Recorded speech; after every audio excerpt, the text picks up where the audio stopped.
My boss forced me to work with an injury and I ended up bleeding on the job. Basically, I was working for a casual pizza chain, the one you can't out pizza, and I had to call out for a shift to go to the hospital as I was a victim of some domestic violence and injured my arm. The managers were fine with it, although out of the 4 I spoke to, none of them asked if I was okay, but that's a different matter. I went to the hospital and the doctor looked at me and put a band-aid over the wounds in my arm. Also, not to do any heavy lifting and to use my arm as little as possible for a couple of days. I questioned whether he could just glue the wound or stitch it, but he refused. I have no idea why it 100% needed to be glued, but my regular doctor said much the same when I showed up with the injuries nearly 2 weeks later as it still hadn't healed. But after I got to my house from the hospital, I rang my store manager and told him I would only be able to do light duties for a couple of weeks, knowing the doctor at the hospital was wrong. And he said that that wasn't a problem and he appreciated that I was still willing to work. Anyways, I went back to work 2 days after the injuries occurred. Yeah, I probably shouldn't have been going back to work, but I needed money and I wasn't going to get it anywhere else. As soon as I got there, the manager, not the store manager,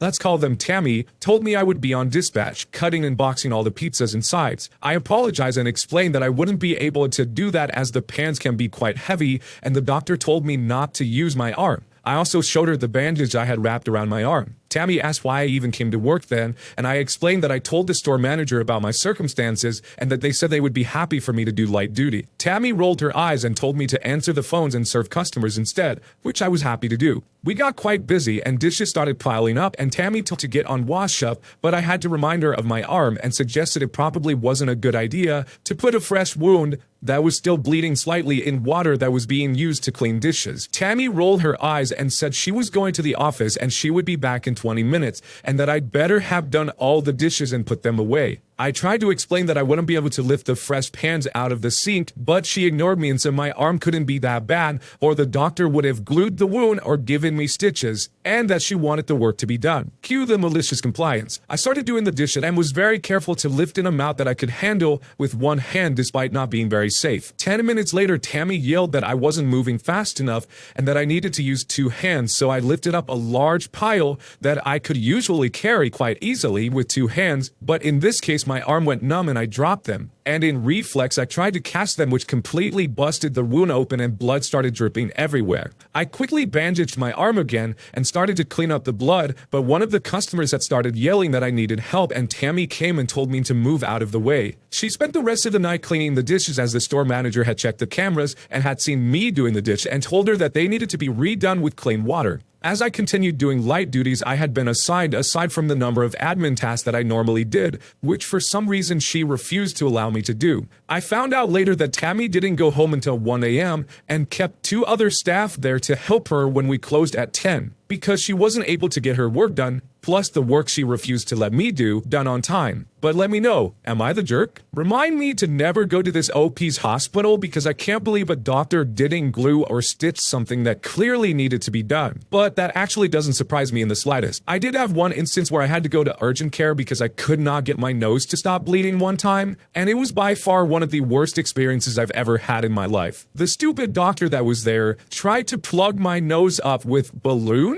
I don't know if you're in the medical field, but there's these balloons that they can shove up your nose that feel like they go to your brain, and they put air in them to put pressure to try to stop the bleeding. I didn't suffer from panic attacks at the time, but I'm pretty sure I was getting close to having one during this episode. I was almost on the verge of tears, I was having trouble breathing, and this dumb doctor wanted to put another balloon in my other side of my nose. I pretty much had to tell him to go screw himself, and he was kind of mad that I was getting teary-eyed. Literally one of the most insensitive doctors I've ever been around. Anyways, I think it is still pretty crazy that this terrible boss even knew that, cuts that are pretty serious need to be glued or stitched. Also, could you imagine being the customer who was waiting for their order and finding the customer at the restaurant bleeding in the back? They're probably never gonna eat there again. And I don't blame them. Entitled Car Dealership tells me to go to their competitor and waste my time because they won't give me the price listed on their website. This took place 8 years ago when I was buying my first new car. Not just a new to me car. I spent a good amount of time researching the options available available, both in terms of models from other manufacturers, options of packages for the car in which I was most interested. So I knew exactly what I wanted coming in the door. In 2014, car dealers' websites quite hadn't gotten to the level of borderline bait and switch trickery you see these days. So if a dealer's website said that they had a particular car on the lot at the particular price, they almost certainly did. There were several in the region that matched what I was looking for, one specifically at my existing dealership. It was one of the largest in the Northern Virginia area for this particular brand. I had a reasonable good experience with their service department overall, and I'd figure I'd give their sales department a chance to shine. That was my first mistake. I showed up on a Wednesday after work. It was in early June, so with the mercury being in the upper 90s, I was dressed in a comfortable yet still very presentable combination of a polo shirt with khaki shorts. When I entered the sales side of the dealership, I could see what appeared to be all the salespeople in the conference room laughing and joking while taking scissors to the tie of one of the men present. Later on, I found out that this was a rite of passage after making your first sale.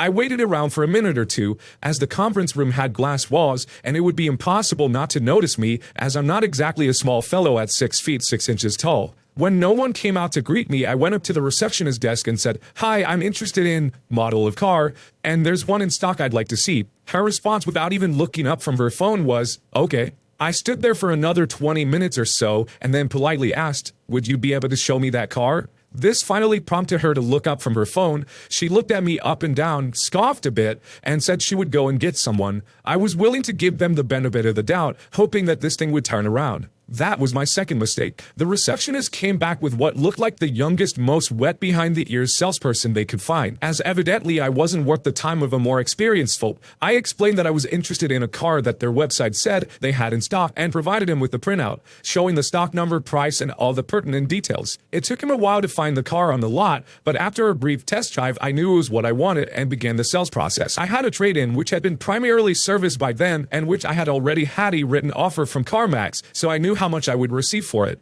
He quoted me just over half of that figure. When I pointed out that I could get several thousand more by taking it to CarMax just up the road and had a written offer from them for that specific amount, he went on and got his sales manager, who offered to drive me there and pick me up afterwards, but that he wouldn't match what CarMax offered. I was a bit surprised that they didn't want a nice used car to sell for themselves. It was 6 years old, top of the line, reasonable mileage, and serviced by them specifically. But again, I cut them more slack than they deserved. When we got to the price, things really fell apart. He quoted me a price that was several $1,000s higher than what was displayed on their website. When I showed him the printout again, with the noticeably lower price, he looked to the sales manager for guidance. The sales manager immediately took the line that the price listed includes all of the available rebates and special offers that you may not be able to qualify for. I was now frustrated and showed them the printouts from the other sales dealers in the area that had a similar price shown, and said that if they weren't willing to honor the price listed on their website, I would just go to the next closest dealer that had that model in stock at that price. His response sealed the deal for me.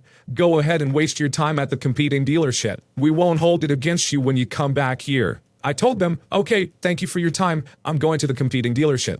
And I got up and I left. No one stopped me, and the receptionist said nothing as I walked past her to the parking lot to drive to the other dealership. When I got to the competing dealership, it was already around 8 p.m. as I had spent a fair amount of time at the first dealership, and Northern Virginia traffic has never been known for being reasonable. I had a salesperson approach me immediately upon entering the dealership, and I explained, "I've just come from the first dealership and want to buy this particular model of car. Both of you have the car in stock with the options I want. They wouldn't give me at the price shown on their website. If you will, I'm ready to sign on the dotted line right now." The salesperson immediately took me to his office, verified that they had the car, and confirmed that yes, the price on their website was accurate and I could walk out the door with that price. We started the process, and when we got to the trade-in, I further explained how the other dealership tried to lowball me on the trade. He said if I could produce a written offer from CarMax for that price I mentioned, that they would match it. I gave him the paperwork, and without any further discussion, he agreed that he would match that. And then we just moved on to financing. I hadn't gotten this far with the other dealer, but I had already lined up financing through my credit union. He asked if I was willing to see if the F&I guy could match or even beat that figure.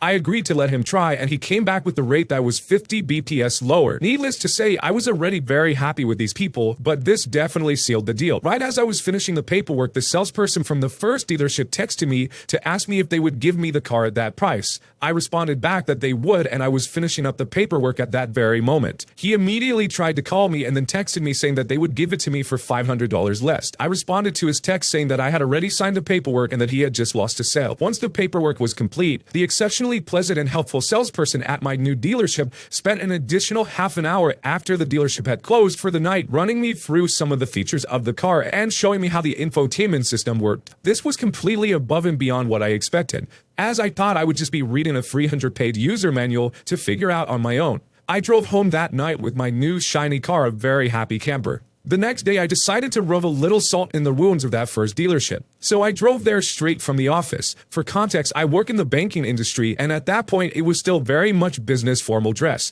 I showed up in my suit with my briefcase and had people falling all over themselves trying to help me, including the receptionist who clearly remembered who I was midway through me asking for the particular salesperson that I dealt with the previous day. She offered me a seat and asked if I wanted some coffee while she went to get him, and I said politely, "No thank you, I won't be here long." She somewhat quietly and sheepishly responded that she'd be right back with a salesperson very shortly. There was a couple in the waiting room area who seemed to be a bit displeased that they had been waiting for a salesperson, but I got one the moment I walked in the door. No more than a minute later, the salesperson and his manager came out. The salesperson recognized me and, with a look of defeat on his face, shook my hand and asked how I was doing today. Before I had the chance to respond, the sales manager spoke up to introduce himself as if I had not spent an hour and a half with him the previous day. After I reminded him that I was there yesterday and that he said that it would be a waste of my time to go to the competing dealership because they would never give me the car I wanted at the price shown on their website, his demeanor quickly pivoted back to the snotty, insolent person I had dealt with the previous day. He proceeded to ask,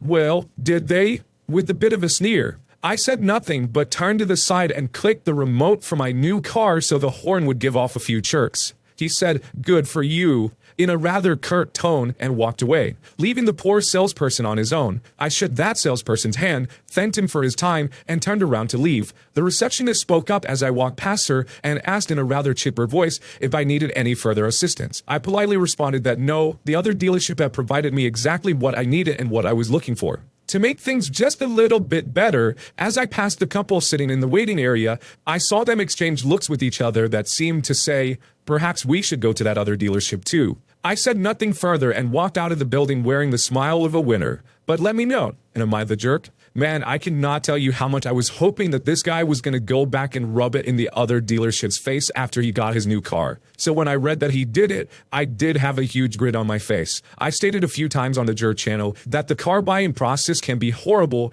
and that I've had my own bad experiences. But I also had an experience similar to the OP here where I was treated with respect and was given an even better deal than I was expecting. Sometimes you gotta walk through a lot of crap to end up where you want to be. Don't want to pay me for my work? Alright, I'll undo it then. Not exactly sure if this is a malicious compliance or pro-revenge, but here we go. I know a lot of people don't usually name the companies in these posts, but I'm doing it because I've had many issues with them and everyone should be warned. So I have to say this first, beware of working with the delivery service Shipt. Today I picked up an order for delivery. I had gone promo, money add-on, on Shipt. It was for delivery in a town that was 15 minutes from the store of purchase. Alright, not too bad for 16 bucks, especially since I lived 10 minutes from the town I was delivering to. I'll take it. I go to the store, receive the groceries, and I'm on my way. I send a text to the customer that I'm on my way and will reach them before X amount of time. No response, so I give a quick call. It does a weird thing and ends. Doesn't even go to voicemail. Whatever. I send them a text. Get to the house, knock, no answer, leave the bags outside the door and walk away. When I make it to my car and I start it up, a woman pokes her head out of the porch door as I'm about to leave. She was a very lovely woman and I thank her for her kindness. She waves me down, looking highly confused, so I, unfortunately, stop the car and get out. Woman asks me what this is. Why, that's your order, ma'am.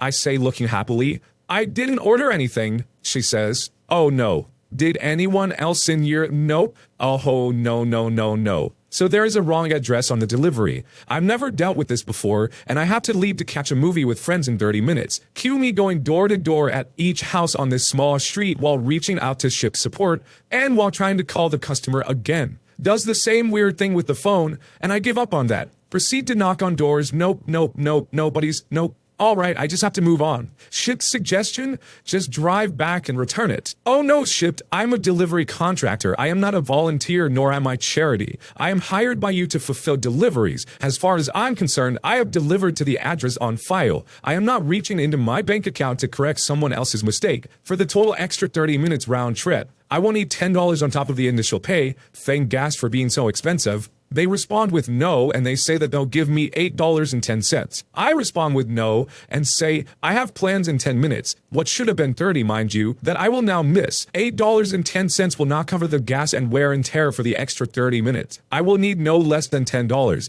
or I will leave them on the curb of the noted delivery address, 580 blank street. They tell me that they'll give me $5 and that they can't do any more than that. Wait a minute, $5 on top of the additional $8.10 to make it $13.10 on top of what I'm being paid, or just an extra $5? I wanted everything in writing specifically because I knew Shipped was going to try to do what they did next. Oh yes, $13.10, but we can't do any more, they say. Fine, I'll return to the store now. I go into the store and do the whole return process, get in contact with Shipped as they directed me to with the requested information. I get a message from Shipped on my phone to the effect of, your order has been canceled and 2080 issued to your account. What? I contact Shipped saying that I'm confused and say that it looks like they're giving me only $5 on top of the original payment when they said I would be compensated for $13.10. I was told, oh, we won't give you any more than $5, but you already— Is there a manager I can speak to? No, $5, take it or leave it. Alright, fine. Don't want to pay me the agreed upon wage? That's a breach of contract, meaning you never actually paid me for this return.